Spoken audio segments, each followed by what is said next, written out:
Alright, well, I get scared if I sit in the car not reading anything, so today, instead of reading notes, I'm going to read Harry Maclary and Zachary Quack by Linley Dodd, a classic of the children's bedtime story genre. Can I have the first note, please? It was drowsily warm with dozens of bees. Is that over, Chris? No, it's through flowers and trees. Oh, so that's actually a note. Oh, yo, skittery, corner. skittery, zip round the corner. So some of this is noted. Shout out Florence for the book. Florence. Thanks, Florence, for the book. She's 2.5. Yeah.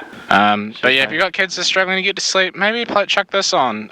Maybe chuck them in a rally car and get them to read Harry Maclary. Yeah, you like pump them full of sugar and they just won't sleep. This is also fitting, seeing as you're going to be daddy in like a week. If you guys don't see me for a while, it's because I've just had a kid. And you sold the car. How did you want me to read this? Just read it nice and calm and quiet. Like you're Linley Dodd in a library, like doing a book reading. Hey, shout out Linley Dodd if you're watching. Linley Dodd, if you're watching this, we would love to have you in the car. Yeah. You're the goat, Linley Dodd. Wait, how long did you say the road is? It's 4 minutes. Oh, I can read this in 4 minutes.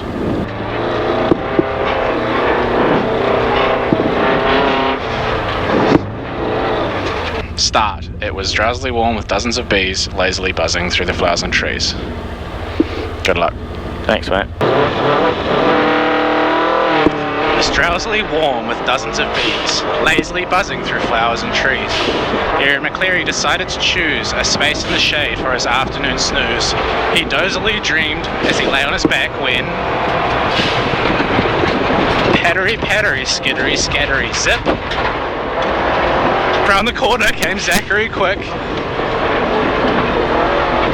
who wanted to frolic and football and play, but Harry Maclary skedaddled away. Over the lawn and asparagus bed went Harry Maclary to hide in the shed. He lurked in shadows all dusty and black, but pattery, pattery, scattery, scattery, zip round the corner came Zachary Quack. Out of the garden and into the trees jumped Harry Maclary with springs in his knees. He hid in the grass at the side of the track, but pattery, pattery, skittery, scattery, zip round the corner came Zachary Quack. There he is. Down to the river through willow and reed raced Harry Maclary at double the speed. Into the water he flew with a smack, but pattery, pattery, skittery, scattery, zip round the corner came Zachary Quack, who dizzily dived in the craziest way, whirling and swirling in the showers of spray. Harry Maclary was off in a flash, a flurry of bubbles, a dog paddle of splash. He swam to the side and floundered about. He tried and he tried, but he couldn't climb out.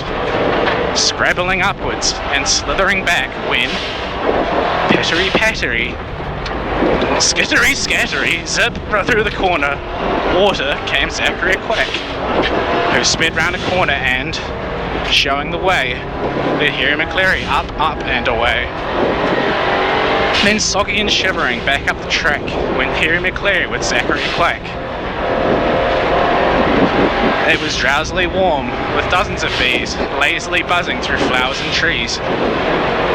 Harry Maclary decided to choose a place in the shade for his afternoon snooze. He dozily dreamed as he lay on his back and tucked up together, time it for the finish line, with Zachary Quack. And there he is. Fuck, that was still scary.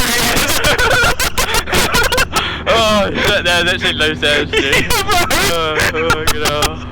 Oh, that was Harry Maclary and Zachary Quack and Linley Dodd. We hope you enjoy. Like, I understood, like, heck. I just wanted to make sure I took that in the notes. And, you know, like, so much different for you without notes, so. That was my loosest run of the day, if that makes you feel any better.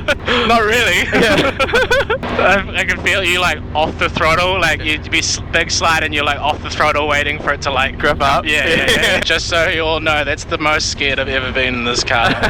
That's saying a lot, actually. Yeah.